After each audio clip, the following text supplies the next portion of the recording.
according to the Select Board's new rules of procedure, which we voted to approve at our last meeting, you are allotted 3 minutes to say your piece. Okay, then I need to reevaluate what I was going to say because I think I had more than that. I was a little disconcerted upon seeing the last meeting and hearing afterwards that I was the subject of discussion without having been given a chance to respond. But I mainly wanted to present my side for the record as well. I shall try and get down to the most important parts of it. I had a number of things because there were a lot of exaggeration, speculation, and misstatements that I was going to correct, but that would run me over my time. So I shall jump straight to the important stuff. As Mr. O'Keefe has said, I checked with the Agency of Agriculture, and I do qualify, despite the fact that I am not a big commercial farm, and I never intended to be a big commercial farm. Small family farms do count, and I am a farm. As for the situation with the dog, there were two things. There was a complaint that the dog was barking too much. At the time when I wrote the letter where I tried to reach out to my neighbors to give them my information, start a dialogue going, and which I was very much cut off by Mr. Foster, who refused to hear any solution other than getting rid of the dog and wouldn't even discuss other options. I actually had great sympathy for them because I believed my dog probably was barking, even though I never heard her and several other neighbors said they never heard her, because livestock guardian dogs can bark. This concerned me because a well-trained one is only going to bark when there are predators present and is not going to be barking extensively at great length all night. So I didn't know whether she was not as well trained as I was under the impression, or whether she was too nervous or overreactive. So I began first opening my windows and turning off my fan so I could hear her at night, and I wasn't hearing anything. So I acquired an audio recording device, and for the past 12 nights, I have left it running outside all night long, every night. And the next day I go through and I actually find every barking incident and I time it and I put it on a spreadsheet. And the upshot is, pardon? Nothing. That's amazing. The upshot is I don't see where the problem is. If there's a way for me to upload a PDF, I can show you the spreadsheet. If not, I can summarize it for you. But of the 12 nights that I have recorded, on 7 of those nights, there were either 0 or 1 incident of barking, all under 1 minute. On 3 of those. I just want to mention that we just blew past 3 minutes. I'm going to allow you to continue, but if you could please keep it as brief as possible. I will. I'm trying to sum this up as fast as I can. I'm reevaluating on the fly. There were 3 nights with 2 to 4 incidents of barking, also mostly under a minute. There were only 2 nights where there was significant barking. One of those nights in particular, I know that we had a lot of predators that night because you could clearly hear coyotes on the recordings. And also we had evidence of bear activity the next morning.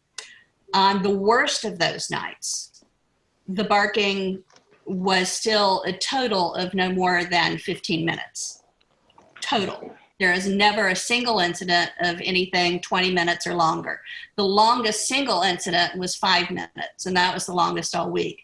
The average over the week is less than a minute per incident, with a total of 2 minutes and 49 seconds a night on average, which hardly seems to be nuisance standard to me. I don't know whether I am being blamed for every dog that they hear anywhere in the neighborhood. I have heard other dogs in the neighborhood. But I have other neighbors who can confirm that my dog is not being a problematic barking. My recordings, which I have kept, confirm that I am not a problematic barker. Mr. Salo came out and met my dog 2 weeks ago and could probably confirm that she was extremely well behaved and very quiet. And I will also, the one legitimate concern for a while is that she was getting out when she is frightened, which is true.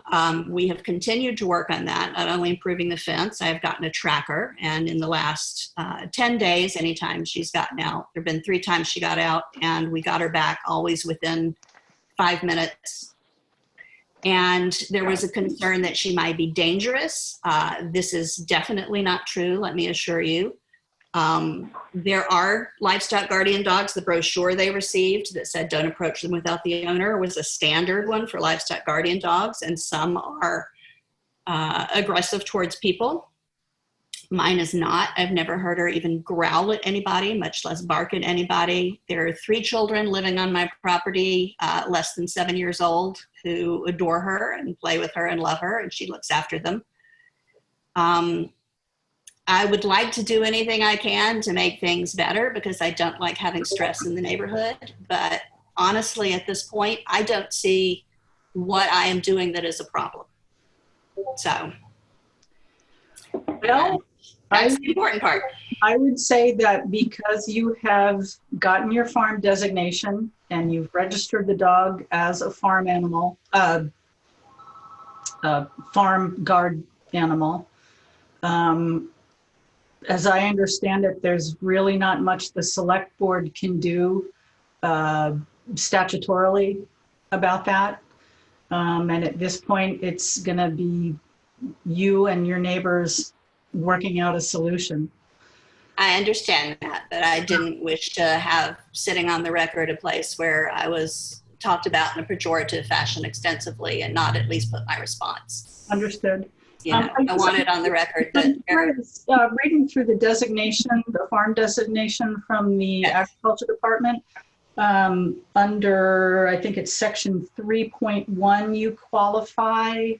But the list under section 3.1 says that it would be 3 camelids, and my understanding is you only have 2 alpacas. I have 2 alpacas at this point. I am planning to get a 3rd, but according to my conversation with the Department of Agriculture, because I was actually expecting to have to either wait until I had more livestock or to have to file a business plan with them, which was another thing they had said.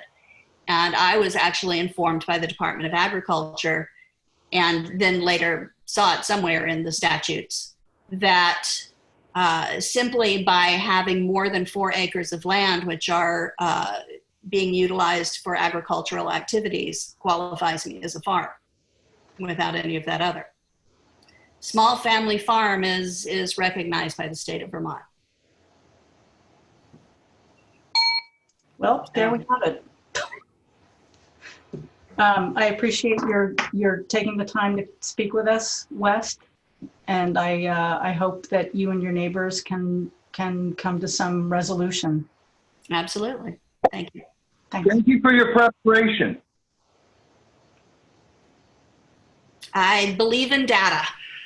So, Well, good for you. Oh, yeah, that's impressive. Despite the fact that under the law, even if she was barking a lot, she would theoretically be covered by the fact that we're qualified as a farm. The fact is, I don't wish to be an annoying neighbor. That's not my intent in this case.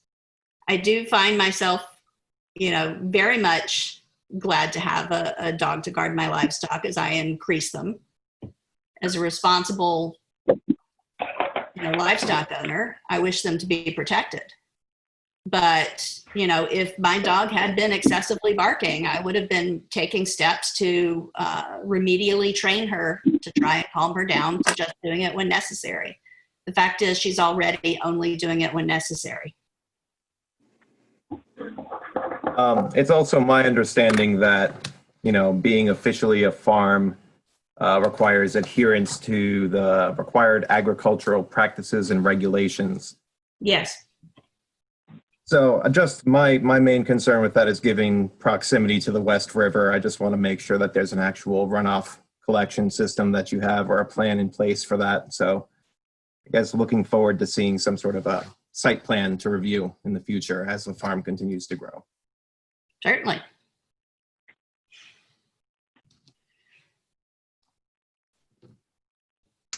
Moving on then.